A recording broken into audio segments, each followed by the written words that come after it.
શ્રી ગણેશાય નમઃ. જય શ્રી કૃષ્ણ મિત્રો. આજે આપણે ગાયત્રી માતાની કથા સાંભળીશું.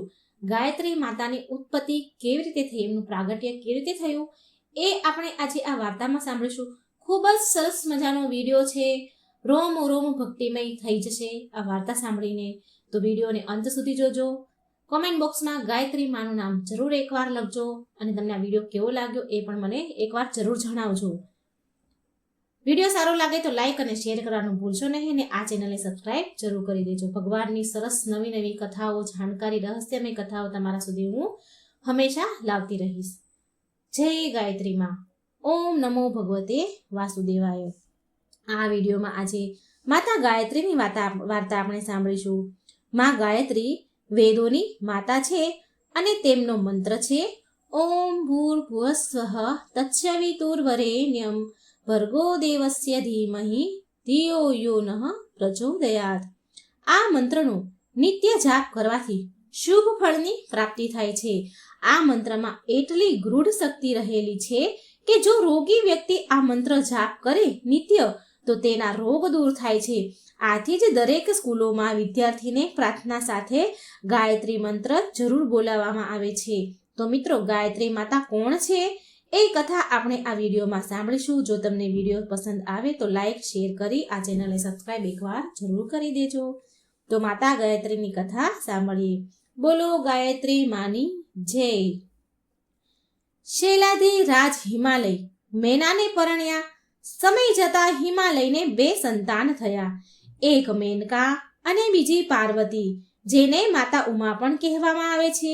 આ પાર્વતી પૂર્વજન્મમાં દક્ષ રાજાની પુત્રી અને ભગવાન શિવના પત્ની હતા. પાર્વતી ઉંમરલાયક થયા ત્યારે ઋષિ રાજ નારદજી ત્યાં આવ્યા. તેમણે ભવિષ્ય ભાખ્યું કે રાજકુમારી પાર્વતી સદાશિવને જ પરણશે. પણ ભગવાન શિવ તો હિમાલય ઉપર ઉગ્ર તપ કરતા હતા. હિમાલયની આજ્ઞા મેળવીને પાર્વતી 2 સખીઓ સાથે લઈને શિવ પૂજા આરાધના કરવા માટે ચાલ્યા. પાર્વતી જ્યારે શિવજીની પૂજા કરવા નમ્યા ત્યારે દેવાદિદેવ ઇન્દ્રદેવરાજે મોકલેલા કામદેવ સંમોહન બાણ ચડાવ્યું. તેની અસરથી શિવ સહેજ સ્તુબ્ધ થયા, પણ તરત જ મનોવિકારનું કારણ જાણતા કામદેવને શિવજીએ ભસ્મીભૂત કરી નાખ્યા. કામદેવના મૃત્યુનું કારણ પોતે જ છે એમ સમજીને પાર્વતીજી મૂર્છિત થઈ ગયા. મૂર્છાવશ બેભાન થઈ ગયા. હિમાલય તેમને ઉચકીને લઈ ગયા. ત્યારબાદ શિવજીને પતિ તરીકે પામવા માટે પાર્વતીએ ઉગ્ર તપસ્યા આદરી બટુક વેશે સદાશિવે પાર્વતીની કસોટી કરી. અંતે શિવજી પાર્વતી ઉપર પ્રસન્ન થયા અને હિમાલયને પોતે પાર્વતી સાથે વિવાહ માટે તૈયાર છે એમ જણાવ્યું.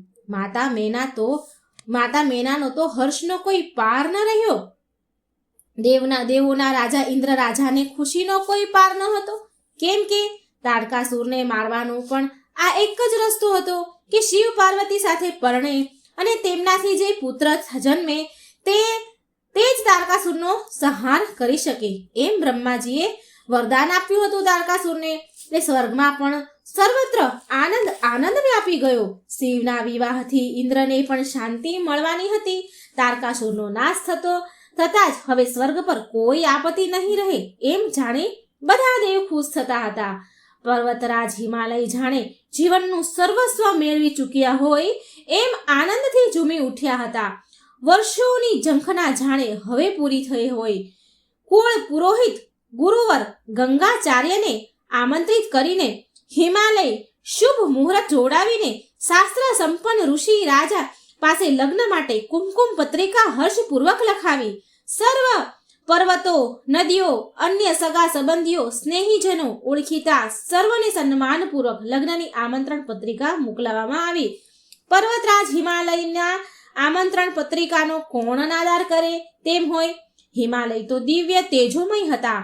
નદી પર્વતો માનવ સ્વરૂપ ધારણ કરીને પોતાના સજ્જનો, સ્નેહીજનો સાથે અમૂલ્ય ભેટ સોગાતો લઈ આવ્યા. નદી પર્વતો બધાએ જ માનવ સ્વરૂપ ધારણ કરીને બધા જ આવ્યા. સર્વના મનમાં એક જ તાલાવેલી હતી કે ભગવાન શંકર અને મા પાર્વતીના પ્રસંગે મહાલવા ઉજવવાની અને અનેરા ઉત્સવ સમા માંગલિક પ્રસંગમાં ઉજવવાથી સર્વ પણ સુંદર નારીઓના દેહ ધારણ કરીને હિમાલયને સહાયભૂત થવા અને અનેરા લગ્ન ઉત્સવનો લાવો લેવા આવી પહોંચ્યા હતા. સર્વ સજી ધજીને આવ્યા. હિમાલય તો પોતાની નગરીને શણગારી આસોપાલવ, તોરણ અને શિવ તથા તેમના મનના આદર સત્કાર તથા સન્માન માટે ભવ્ય મંડપોનું આયોજન કરવામાં આવ્યું. જાનના આદર સત્કાર માટે ભગવાન સદાશિવનો ઉત્સાહ પણ અનેરો હતો. શંકર ભગવાન ખૂબ ખુશ હતા. શંકરના આમંત્રણને માન આપી દેવરાજ ઇન્દ્ર, બ્રહ્મા, વિષ્ણુ પત્નીઓ સહિત આવ્યા હતા. મહર્ષિ, દેવર્ષિ અને મુનિરાજો તો જાણે પોતાના ઘરમાં જ લગ્ન પ્રસંગ હોય તેમ અગાઉથી જ આવેલા હતા. નારદજી તો જાણે પ્રસંગના સૂત્રધાર હોય તેમ સેવા આપી રહ્યા હતા. ભગવાન શિવના સાનિધ્યમાં રહેનારા ભૂત આદિ જીવો પણ વિવિધ સ્વરૂપો ધારણ કરીને પોતાના ભાગ લેવા આવેલા હતા. પોતાના ભાગે આવેલું કામ ઉપાડી લેતા હતા. લગ્નનો દિવસ આવી પહોંચ્યો. ભગવાન શિવના ગળામાં રહેલો સર્પ તેના ગળામાં ઘરેણા બની ગયા. પહેરેલું વાઘ ચર્મ સુંદર આભૂષણ બની ગયું. અંગે લગાવેલ ભભૂતિ ચંદન લેપ બની ગઈ. સદા શિવનું રુદ્ર સ્વરૂપ તો ક્યાંક અદ્રશ્ય થઈ ગયું. તે દિવ્ય માન સ્વરૂપ શિવ માયાથી જ પ્રગટ્યું. શિવને જોનારા સહુ અચંભામાં પડી ગયા હતા. બ્રહ્માદિ દેવો શિવને વંદન કરવા લાગ્યા. વેદના જ્ઞાતા એના દિવ્ય સંગીત નાદથી વાતાવરણ ગુંજી ઉઠ્યું. માનવો, દેવો, યક્ષો, ગંધર્વો એ સર્વત્ર જય નાદ કર્યા. બધા જય જય નાદના નારા લગાવ્યા. સર્વત્ર આનંદનું સામ્રાજ્ય ફેલાયું હતું. પાણી ગ્રહણ વિધિ પૂરી થતા અભિષેક વિધિ પૂરી થઈ. છેવટે મંગળ ફેરાનો આરંભ થયો. અગ્નિની સાક્ષીએ પ્રદક્ષિણા વિધિ શરૂ થઈ. સર્વદેવો ભાવપૂર્વક બે હાથ જોડી શિવ પાર્વતીને વંદી રહ્યા હતા. ભગવાન શિવના મનમાં તો કંઈક બીજી જ યોજના આકાર લઈ રહી હતી. ભગવાન શિવને લીલા કરવાનું મન થયું. ભગવાન શિવે લીલા આરંભી. ગંગાચાર્ય જે ગુરુ હતા હિમાલયના, ગંગાચાર્યની બાજુમાં પ્રજાપતિ બ્રહ્માજી બિરાજમાન હતા. તેથી ભગવાન શંકરની લીલાનો પહેલો જ શિકાર બ્રહ્માજી બન્યા. પ્રજાપતિ બ્રહ્મા સર્વશાસ્ત્રના જાણકાર, વેદના ઉત્પત્તિ સ્થાન સમા બ્રહ્મા ભગવાન શિવની લીલા સમજી શક્યા નહીં. ભગવાન શિવની સાથે દિવ્ય આભૂષણોની સાથે શોભતી પાર્વતી જ્યારે મંગળ ફેરા ફરવા લાગી ત્યારે પાર્વતીના પગની રક્તવર્ણની પાણી જોઈ બ્રહ્માજીના મનમાં વિકાર ઉત્પન્ન થયો. પોતે પ્રજાપતિ ઉચ્ચ પદધારી છે એ વાત તો એ સાવ જ ભૂલી ગયા ને કામતુર બની ગયા. બ્રહ્માજી શિવની લીલાથી પાર્વતીના દિવ્ય સ્વરૂપને મોહવશ બની જોવા લાગ્યા. તેથી કામાતુર બનતા બ્રહ્માજીનું તેજ નષ્ટ થઈ ગયું અને બ્રહ્માજી તેજ રહિત બની ગયા, મૂર્છિત થઈ ગયા. જ્યારે એ ભાનમાં આવ્યા ત્યારે તેમની આ લાચાર દશાને જોઈને એમને ખૂબ પછતાવો થયો. શરમના માર્યા બધાને શું મોઢું બતાવીશ એમ શર્મિંદા બની પછતાવો કરવા લાગ્યા. ત્યારે ભગવાન વિષ્ણુ બ્રહ્માના આ ભાવને સમજી ગયા. તેમણે બ્રહ્માને ખૂબ સાંત્વન આપ્યું. થયેલી ભૂલને સુધારી લેવા પ્રાયશ્ચિત માટે વિનંતી કરી.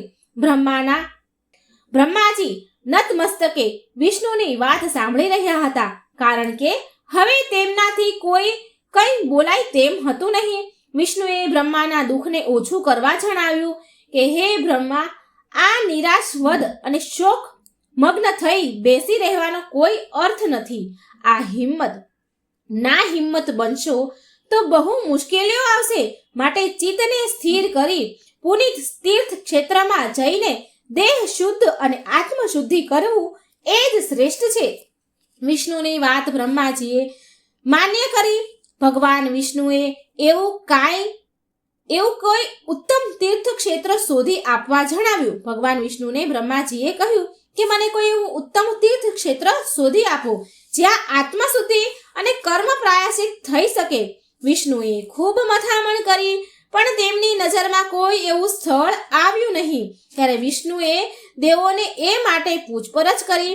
દેવોની આજ્ઞાથી સંમતિથી એવું નક્કી થયું કે બ્રહ્મલોક સ્વર્ગલોકમાંથી એક પંકજ ઉછાળવું. એ પૃથ્વી પર જે સ્થળ પર પડે ત્યાં બ્રહ્માએ આત્મશુદ્ધિ માટે તપ અને યજ્ઞ કરવા. ભગવાન વિષ્ણુએ એમનું કમળ ફેંક્યું. કમળને સંસ્કૃતમાં પુષ્કર પણ કહેવાય છે.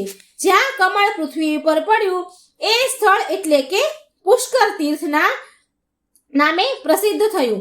ત્યાં બ્રહ્માજીએ તપ કર્યું અને દેવોની આજ્ઞા પ્રમાણે આત્મશુદ્ધિ યજ્ઞનું આયોજન કર્યું.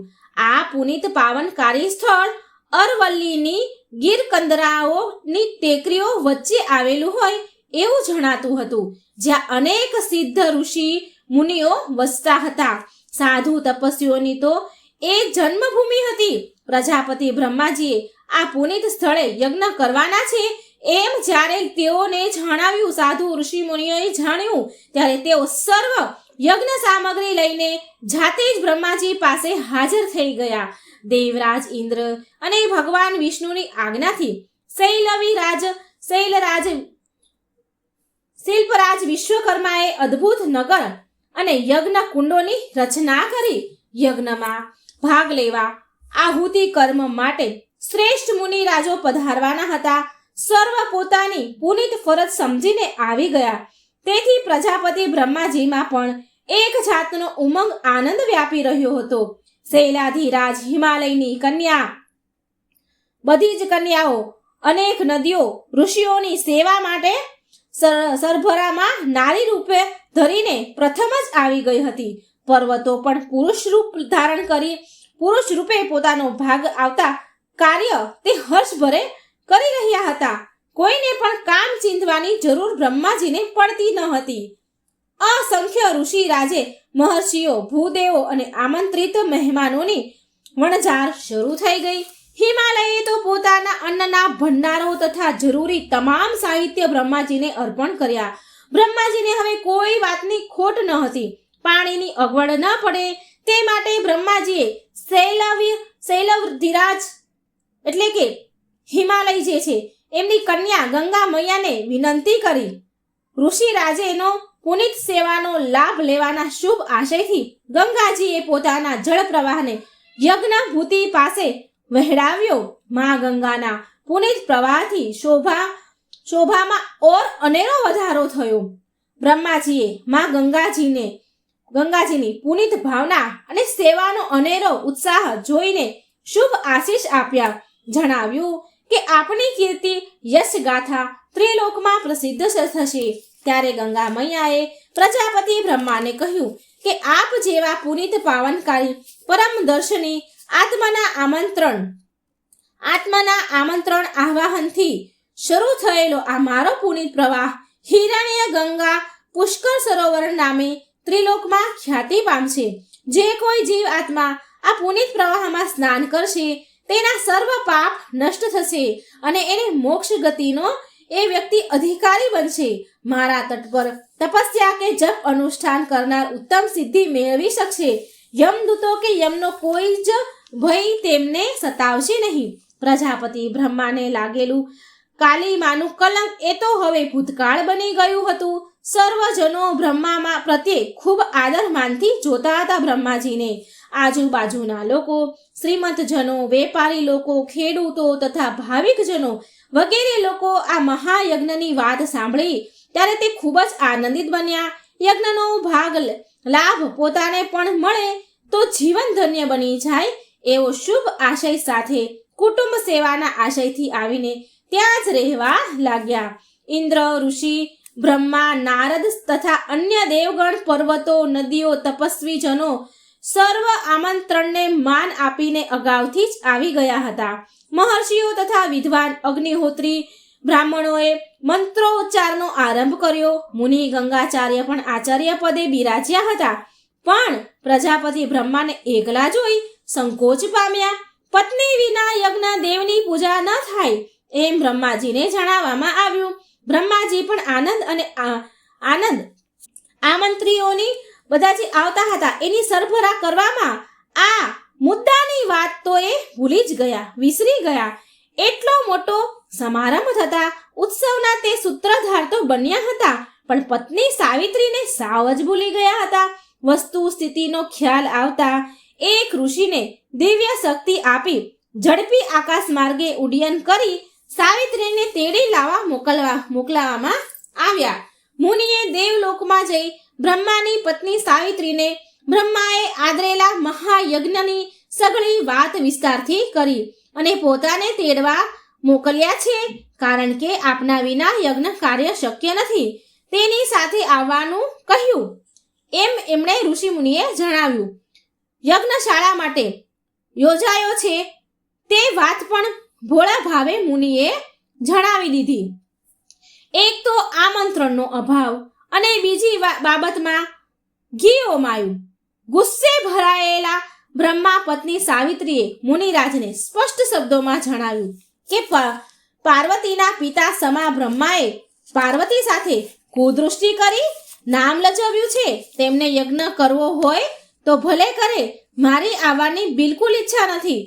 પોતાનો થયેલ અનાદાર અને પતિની પરસ્ત્રી તરફની કુદૃષ્ટિના પ્રસંગને સાવિત્રી સહન કરી શક્યા નહીં. તેમના આખા શરીરમાં ક્રોધ વ્યાપી ગયો. અન્ય કોઈ હોત તો જરૂર શ્રાપ આપી દીધો હોત, પણ આ તો મુનિરાજ હતા અને એ તો ચિઠ્ઠીના ચાકર જેવા બિચારા. તેમનો શું દોષ હતો? તેમણે તો માત્ર બ્રહ્માની આજ્ઞાનું પાલન જ કર્યું ને. મુનિરાજ પણ વસ્તુ અને સ્થિતિ પામી ગયા હોય એમ જાણી ગયા હોય એમ અન્ય કોઈને જ દલીલ કર્યા વિના યજ્ઞભૂમિમાં પાછા આવી ગયા. એ મુનિને એકલા આવેલા જોઈ ઇન્દ્ર આદિ દેવો, વિષ્ણુ ભગવાન વગેરે પણ ખૂબ મૂંઝાયા. ખુદ બ્રહ્મા પણ ગાઢ વિચારમાં પડી ગયા, કારણ કે પત્ની વિના યજ્ઞ કેવી રીતે થઈ શકે? મુનિએ સાવિત્રીના રોષ અને યજ્ઞમાં ભાગ ન લેવાની વાતને સ્પષ્ટ જણાવી. યજ્ઞ દેવનું આહ્વાન અને દેવોનું પૂજન કાર્ય તો આરંભ થઈ ચૂક્યું હતું. યજ્ઞ બંધ રખાય રે તો મૃત્યુલોકમાં બ્રહ્માજીને બદનામી મળે તેમ હતી. યજ્ઞ ભૂમિ છોડવી એ બ્રહ્માજી માટે શક્ય ન હતું. પૂજન અર્ચન કરી રહેલા ઋષિ મુનિઓ પણ બ્રહ્માની વેદના મૂંઝવણ સમજાઈ એમને ગયું. જો બ્રહ્માજીની પત્ની સાવિત્રી ન આવે તો બીજી કોઈ પણ સ્ત્રી બ્રહ્માજીની પત્ની તરીકે લાવી બેસાડવામાં આવે તો જ યજ્ઞ પૂરો ગણાય. બ્રહ્માજીની આજ્ઞાથી દેવાધિદેવ ઇન્દ્રરાજ બ્રહ્માજી માટે બીજી પત્ની શોધી લાવવા નીકળી પડ્યા. રસ્તામાં તપાસ કરતા એક છાસ વેચનારી ગોપ કન્યા તેમની નજરે પડી.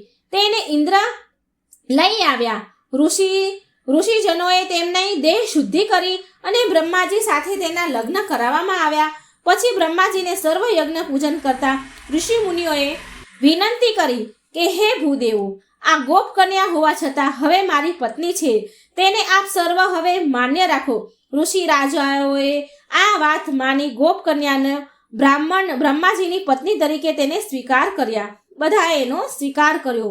બ્રહ્માજીએ આ ગોપ કન્યાને તેજ અને દિવ્ય સ્વરૂપ પ્રદાન કર્યું અને તેનું ગાયત્રી એવું નામ આપવામાં આવ્યું. બીજા એક સ્થળે એવી કથા આપવામાં આવી છે કે પત્ની સાવિત્રી ન આવવાથી રોષે ભરાયેલા બ્રહ્માજીએ પત્નીના અભાવથી અપૂર્ણ રહેતા યજ્ઞને પૂર્ણ કરવા માટે દર્ભસળી વડે પોતાની પત્ની સાવિત્રીની મૂર્તિ બનાવી અને તેના દ્વારા યજ્ઞનું કામ આગળ વધાર્યું. પણ આહુતિ કામમાં તેની પત્નીની જરૂર પડે તેથી પ્રજાપતિ બ્રહ્માજીએ પુનઃ મુનિરાજને સ્વર્ગલોકમાં સાવિત્રીને બોલાવવા માટે ફરીવાર મોકલ્યા. યજ્ઞ કાર્ય પૂજા પૂરી થઈ છે.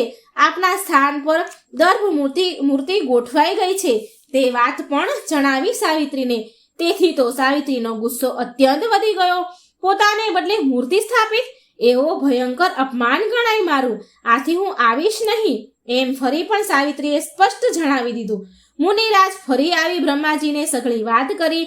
પ્રજાપતિ બ્રહ્માજીએ પણ પોતાની તેને ભૂલ તો સમજાય પણ કુદૃષ્ટિ કરી, તેથી ખૂબ ગુસ્સે ભરાય છે સાવિત્રી. એ જાણી બ્રહ્માજીને પણ દુઃખ થયું. એ અયોગ્ય કાર્ય હતું.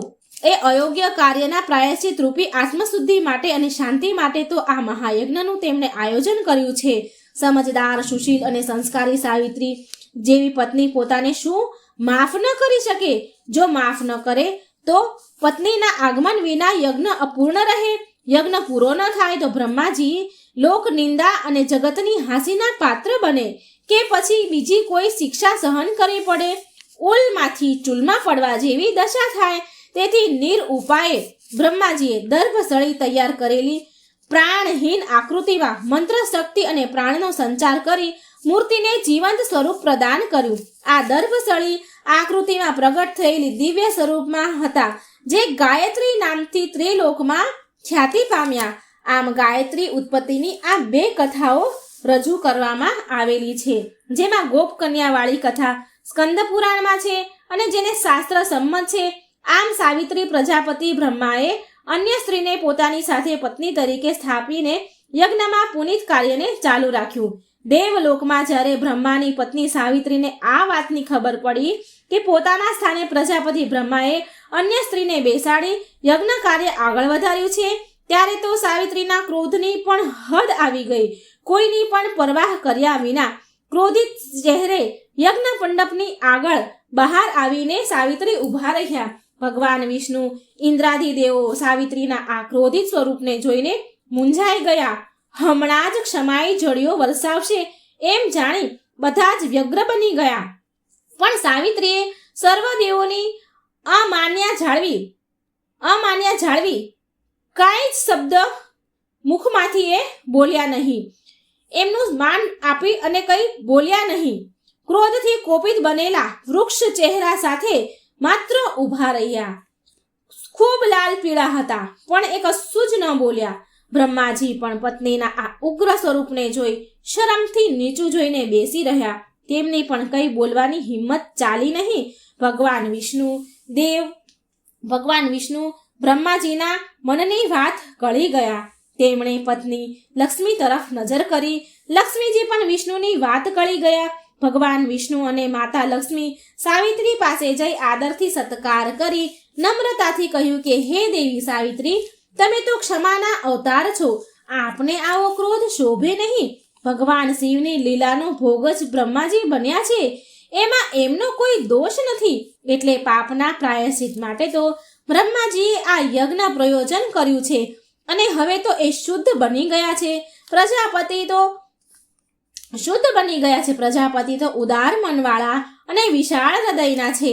આપના સન્માન માટે હંમેશા તત્પર રહેનારા, તમને સ્નેહ કરનારા છે. આપના સન્માન માટે હંમેશા તત્પર રહેનારા, તેમને આપના માટે સ્નેહ વિના અન્ય કોઈ જ ભાવ ન હોઈ શકે. માટે આમ તેમને ક્ષમા આપી આ પુનિત કાર્યમાં સહભાગી બનો એવી અમારી શુભ કામના છે. ભગવાન વિષ્ણુ અને લક્ષ્મીજીની આ મીઠી વાણીથી સાવિત્રી દેવીનો ક્રોધ ઓસરી ગયો. ઉગ્રતાની બદલે પ્રસન્નતાથી મંદ સ્મિત કરતા સાવિત્રી યજ્ઞભૂમિને નિહાળવા લાગ્યા. પોતાના પતિ ભૂલનો ભોગ બનેલા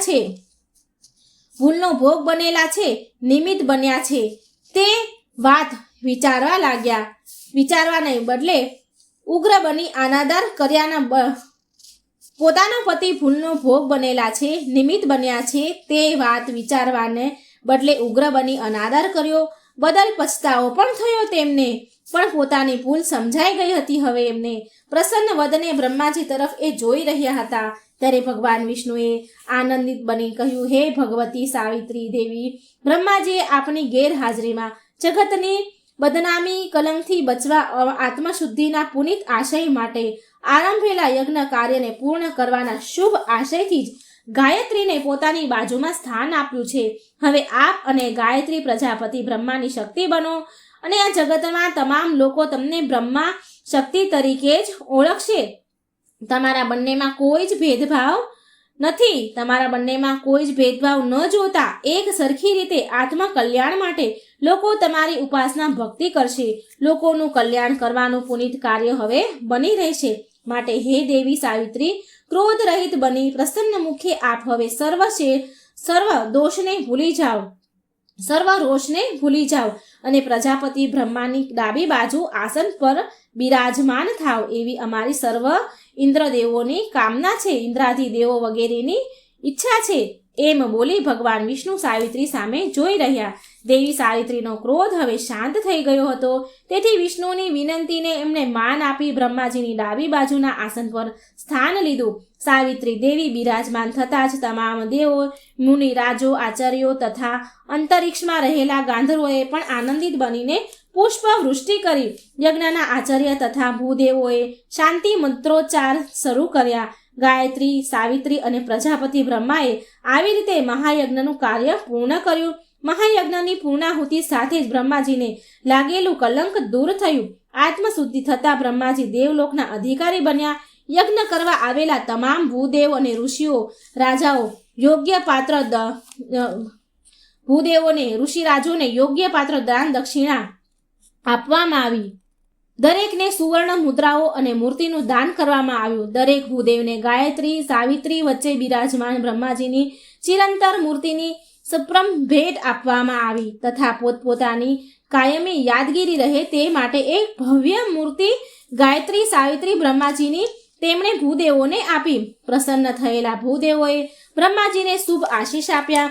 ભૂદેવના આશીષ લઈ સર્વ દેવોને સાથે બ્રહ્માજી આનંદ કરતા કરતા દેવલોકમાં સિધાવ્યા. ભૂદેવોએ પોતાની સાથે મળેલી એ ભવ્ય મૂર્તિ પુષ્કળ સરોવરના તટે વિશાળ મંદિર બાંધી તેમની વિધિ સહિત મૂર્તિની પ્રાણ પ્રતિષ્ઠા કરી પધરાવી. ભૂદેવોએ આ પુનિત કાર્ય કરી કૃતાર્થ થયા. સ્વયં બ્રહ્માજીએ આ પુનિત સ્થળે મહાયજ્ઞ કર્યા હોવાથી અને તેમના પવિત્ર હાથે આ મૂર્તિ તેમણે ભૂદેવોને આપી હોવાથી આ મંદિર બની ગયું. આટલું જ નહીં, તીર્થોના રાજા તરીકે જગતમાં તે પુષ્કર રાજ નામે પ્રસિદ્ધ થયું. એવું કહેવાય છે કે આ પુષ્કર તીર્થમાં બ્રહ્માજીની નાસિકામાંથી ભગવાન વિષ્ણુ વરાહ રૂપે પ્રગટ થયા હતા. આમ જ્યેષ્ઠ પુષ્કર, મધ્ય પુષ્કર અને કનિષ્ઠ પુષ્કર આ ત્રણેય તીર્થ ઉપરાંત બ્રહ્માજી, વરાહ ભગવાન, કપાલેશ્વર, શિવ પર્વત, સાવિત્રી દેવી, ગાયત્રી દેવી અને બ્રહ્માજીના યજ્ઞના મુખ્ય મહર્ષિ અગસ્ત્ય આ ક્ષેત્રના મુખ્ય દેવતાઓ રૂપે બિરાજે છે. પુષ્કર પાસે શુદ્ધ વાપી નામનો ગયા કુંડ છે. એ જગ્યાએ લોકો શ્રાદ્ધ કર્મ કરે છે. આ સ્થળે કરેલું શ્રાદ્ધ પિતૃઓને મોક્ષ પ્રદાન કરે છે. પદ્મા પુરાણમાં પણ કહેવામાં આવ્યું છે કે ભગવાન શ્રી રામના પિતા દશરથને દેહ છોડતી વખતે પુત્ર મોહ ચિત્તમાં એવો છવાઈ ગયો હતો કે તેનાથી વધારે ભારે ગ્લાનિ, સંતાપ અને દુઃખ અનુભવાયા હતા. ચિત્તની આવી સ્થિતિના કારણે તેમને મુક્તિ પ્રાપ્ત થઈ શકી ન હતી. એટલે ભગવાન શ્રી રામે પુષ્કર તીર્થ ક્ષેત્રમાં તેમના પિતાનું શ્રાદ્ધ કર્મ કર્યું હતું. એનાથી દશરથ રાજાના આત્માને શાંતિ અને પુનરાવૃત્તિમાંથી મુક્તિ પ્રાપ્ત થઈ હતી. શાસ્ત્રોમાં એ દર્શાવેલ મહિમા અનુસાર એવું માનવામાં આવે છે કે પુષ્કરના આ પવિત્ર સરોવરમાં શ્રાદ્ધ પક્ષમાં ભાદરવા વદ ચોથ સાથે મંગળનો યોગ આવે ત્યારે આમાં કરેલું સ્નાન અત્યાધિક પુણ્યકારક બને, જેના દર્શન માત્રથી સંસાર સાગરમાંથી તરી જવાય અને તે ત્યાં કરેલા શ્રાદ્ધ ક્રિયાથી પિતૃઓને પણ તરી જવાય છે. ભગવાનના દિવ્ય ધામમાં પહોંચાડી શકાય પિતૃઓને પણ. તેનું નામ તીર્થ પુષ્કળ. પુષ્કળ તીર્થમાં કરેલા શ્રાદ્ધ, જપ, તપ, દાન પિતૃઓને અપાર આશીષ આપે છે. તો મિત્રો, આ હતી માતા ગાયત્રીની કથા ને સાથે આપણે સાંભળ્યું પુષ્કર તીર્થનું મહત્વ. આશા છે મને કે તમને આ વિડીયો જરૂર પસંદ આવ્યો હશે. જો વિડીયો પસંદ આવે તો લાઈક અને શેર કરજો. કોમેન્ટ બોક્સમાં ગાયત્રીનું નામ એકવાર જરૂર લખજો. જય શ્રી કૃષ્ણ. રાધે રાધે. Thank you.